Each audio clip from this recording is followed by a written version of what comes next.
சின்ன கிராமம் திண்டுக்கல் பக்கத்துல எங்க அம்மாவுடைய ஊர். அங்க ஒருத்தர் இருந்தார், ஹாஜாபாய்னு ஒருத்தர் இருந்தார். ஒரு சாதாரண மனிதர், சைக்கிள்ல தான் வருவார். நாங்க எல்லாரும் அவர் வருவாரு, ஃபுல்லா பாத்ரூம் எல்லாம் கிளீன் பண்ணுவார். காசு யார்ட்டையும் கேட்க மாட்டார், அவரா கிளீன் பண்ணுவாரு. பள்ளிவாசல கூட்டுவாரு. வெளியே இருந்து யாராவது தொழுகைக்கு வந்தாங்கன்னா அவங்க காரெல்லாம் கழுவி விடுவாரு. யாராவது கொடுத்தா வாங்கிக்குவார், யார்ட்டையும் கேட்க மாட்டார் அவர். ஆனா என்ன சொல்லுவார், யார் முசாவா பண்ணாலும் எல்லாத்துட்டும் முசாவா பண்ணுவாரு. நான் ஹஜ்ஜுக்கு போறேன் துவா செய்யுங்கம்பார். எப்படி சொல்லுவார். நான்லாம் ஓதுற காலம் சின்ன பிள்ளை.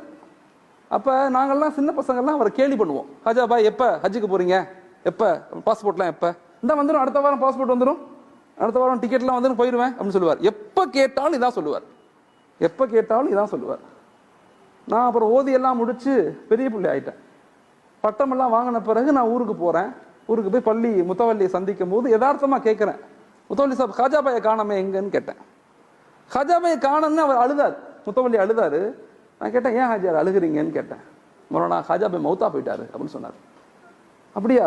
அங்க பெரிய ஷாக்கெல்லாம் இல்லை. மௌத்தா போயிட்டாருன்னா மௌத்தா போதானே செய்வாங்க, மௌத்தா ஆயிட்டா அப்படியா, அதுக்கு ஏன் அழுகுறீங்கன்னு கேட்டேன். சொன்னாரு, மொரோனா எங்க மௌத்தானாரு தெரியுமா, மக்கால போய் மௌத்தா போனார். எங்க மௌத்தானாரு, காபால போய் மௌத்தா இருக்கு. எனக்கு ரொம்ப ஷாக். எப்படி ஹாஜியார் அப்படின்னு கேட்டேன். மோனா தொழுகைக்கு ரோட்டு மேல அந்த பள்ளி இருக்கும். மக்கள்லாம் தொழுகைக்கு வருவான் காரை நிப்பாட்டிட்டு. ஒரு ஆள் தொழுகைக்கு வந்திருக்காரு, காரை நிப்பாட்டு தொழுகைக்கு வந்திருக்காரு. தொழுதுட்டு அவர் போகும்போது சாப்பாடு வாங்கி தரட்டுமா, காரெல்லாம் துடைக்கட்டுமான்னு ஹாஜாபாய் கேட்கிறாரு. அதெல்லாம் ஒன்றும் வேணாம், நான் போறேன். அவர் போகும்போது முசாவா பண்ணிருக்காரு. முசாவா பண்ணி நல்லா துவா இருக்கீங்களா, துவா செய்யுங்க, ஹஜ்ஜுக்கு போறேன்னு இருக்காரு. அவர்கிட்ட போய் அவர் கேட்டாரு, எந்த ஹஜ்ஜுக்கு போறீங்க, எப்போ போறீங்கன்னு கேட்டாரு. அதெல்லாம் தெரியல, ஹஜ்ஜுக்கு போறேன். எந்த டிராவல்ஸ்ல போறீங்கன்னு கேட்டிருக்காரு. அவர் டிராவல்ஸ்னா என்னன்னே தெரியாது அவருக்கு. இந்த கார்ல வந்தார்ல, இவர் டிராவல்ஸ் நடத்துறவர், இவர் எல்லாத்தையும் ஹஜ்ஜுக்கு அனுப்புறவர். முத்தவல்லியை கூப்பிட்டு கேட்டோடனே இப்படி சொன்னோடனே ஒண்ணுமே செய்யல வந்தவர். ஹாஜாபாய் உங்கள்ட்ட பேக் இருக்குதா அப்படின்னு கேட்டார். எனக்கு ஒண்ணுமே இல்லை. ஒன்று பேக்கை வாங்கி 2 ட்ரெஸ்ஸை வாங்கி என் கூட வருவீங்களான்னு கூட்டு போயிட்டார் அவர். நான் போய் அவரை சந்திச்சேன். திண்டுக்கல்ல ஹஜ் சர்வீஸ் வச்சிருக்காரு, நான் அவரை போய் சந்திச்சேன். ஹாஜாபாய் ஊருன்னு அவர் அழுகுறாரு. இருந்துச்சு, நான் ஆயிரக்கணக்கான பேர்த்த ஹஜ்ஜுக்கு கூட்டு போயிருக்கிறேன், இவரை மாதிரி ஒரு மனிதரை நான் பார்த்ததில்லை. எல்லாம் முடிஞ்ச பிறகு லுஹருடைய தொழுகை காபாக்கு வர்றோம், தொழுகிறோம், சஜிதாலே மௌத்தா போயிட்டார். எவ்வளவு பெரிய வாய்ப்பு. அவர்கிட்ட ஒண்ணுமே இல்லை, ஓட்ட சைக்கிள் மட்டும்தான் இருந்துச்சு. ஆனா அல்லாஹ் அவரை எங்க கொண்டு போயிட்டான். சில பேர் 50 உம்ரா செய்யறோம், 50 உம்ரா மௌத்து அங்க ஆகணும்னு, மௌத்து கிடைக்கல, இங்க வந்தா மௌத்து ஆகும். 10 ஹஜ்ஜு செய்யறாங்க, அங்க மௌத்தா போகணும்னு, வாய்ப்பே இல்லை, இங்க வந்துதான் மௌத்து. மனிதர்களை யாரையுமே இவங்க தாழ்ந்தவங்க உயர்ந்தவங்கன்னு நினைக்காதீங்க. எல்லாரும் உலகத்துல எல்லாரும் உயர்ந்தவங்க தான், எல்லாம் நல்லவங்க தான். மற்றவங்கள நல்ல நிலைகள்ல பாருங்க. 4 ஆட்ரிபியூட்ஸை வாழ்க்கையில உருவாக்கி கொள்ளுங்க. 4 தன்மைகளை நம்ம வாழ்க்கையில இன்றைய கால சூழ்நிலையில உருவாக்கணும். மக்கள்கிட்ட அன்பா பேசுங்க, அதிகாரமா பேசாதீங்க, அன்பா பேசுங்க, பொலைட்டா பேசுங்க. மனைவிட்ட, குழந்தைகள்கிட்ட, நண்பர்கள்ட்ட, எம்ப்ளாய்ட்ட, யார்கிட்டையுமே அதிகார தோரணை வரக்கூடாது. என் கண்கள்ல, என் நடையில, என் ட்ரெஸ்ல, என் பேச்சுல அழகா இருக்கலாம். நல்ல ட்ரெஸ் போடுங்க, அழகா இருங்க, சுர்மா போடுங்க, அத்தர் போடுங்க, எல்லாம் இருங்க. ஆனா எந்த நிலையிலும் அதிகாரம் நம்மள்கிட்ட வெளியாக கூடாது. பொலைட்னஸ் தான், சாதாரணமா நம்ம இருந்துக்கணும். நம்ம எல்லாரும் ஒரு மலம் சுமக்கிற உடல். மௌத்தா போனா, நான் மௌத்தாயிட்டேன்னு வச்சுக்கோங்களேன், என்னை பேர் கூட சொல்ல மாட்டீங்க, ஹலீல்னு சொல்ல மாட்டீங்க. ஜனாசாவை எப்போ எடுக்கிறீங்கன்னு தான் கேட்பீங்க. என் பேர் கூட மாறிடும், ஜனாசா. ஒரே வருஷத்துல என் மனைவி மக்கள்லாம் என்னை மறந்துடுவாங்க. அவ்வளவுதான் அந்த உலக வாழ்க்கை. அதனால அன்பை வெளிப்படுத்துங்க, அன்பா நல்ல சிந்தனைகளை பேசுங்க, பாசிட்டிவா பேசுங்க. யாரையும் வெறுக்காதீங்க. அல்லாஹ் நம்மளை வெறுத்துட்டா எவ்வளவு பாவம் செய்யறோம். அடுத்தவங்களுடைய அதிகாரமா நடந்துக்கும் போது நம்மள்ட்ட அல்லாஹ் அதிகாரமா நடந்தா என்ன நடக்கும், உலகத்துல வாழ முடியாது. அதனால முதல்ல அன்பாக நடந்து கொள்ளுங்க.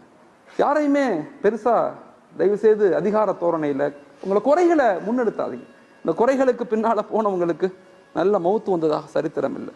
யாருடைய குறைகளையும் யோசிக்காதீங்க. எல்லாரும் நல்லவங்க தான், அவங்கவுங்க திரையில இருந்து அவங்கவுங்க இருக்கிறாங்க. யாரையும் தப்பா நினைக்காதீங்க. 2வது, மக்களை அக்செப்ட் பண்ணிக்கங்க, ஏற்றுக்கொள்ளுங்க.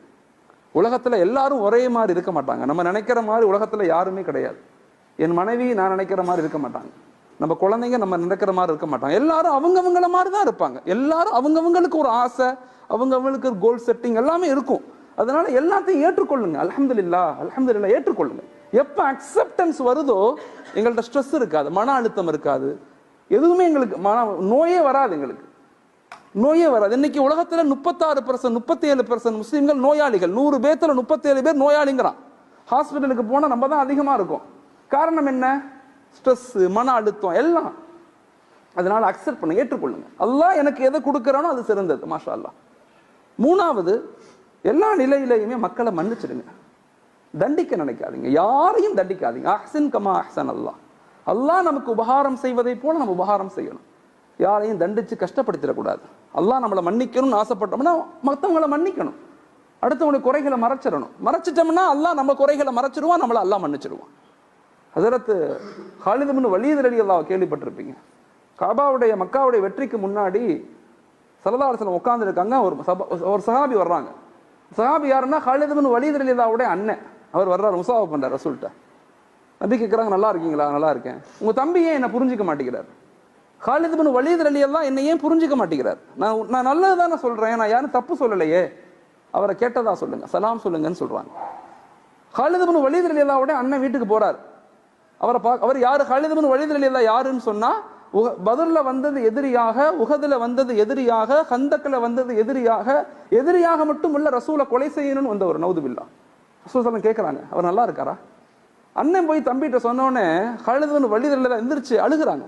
ரசூல் என்ன கேட்டாங்களா? ஆமா, உங்களை தான் கேட்டாங்க, நலம் விசாரிச்சாங்க, நல்லா இருக்கீங்களான்னு கேட்டாங்க, உங்களுக்கு துவா செஞ்சாங்க.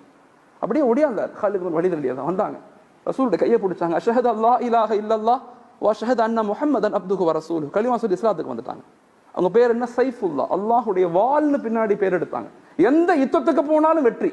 அவ்வளோ பெரிய வலிமையான நபர். அந்த மன்னிப்பின் காரணமாக எவ்வளவு மக்களை நாங்கள் மன்னிக்கிறதே இல்லை. மனைவியை மன்னிக்கிறது இல்லை, அண்ணனை மன்னிக்கிறது இல்லை, தம்பியை மன்னிக்கிறது இல்லை, எம்ப்ளாய் யாரையும் மன்னிக்கிறது இல்லை. தயவு செய்து மன்னிக்கக்கூடிய தன்மைகளை அதிகரிச்சுக்கணும்.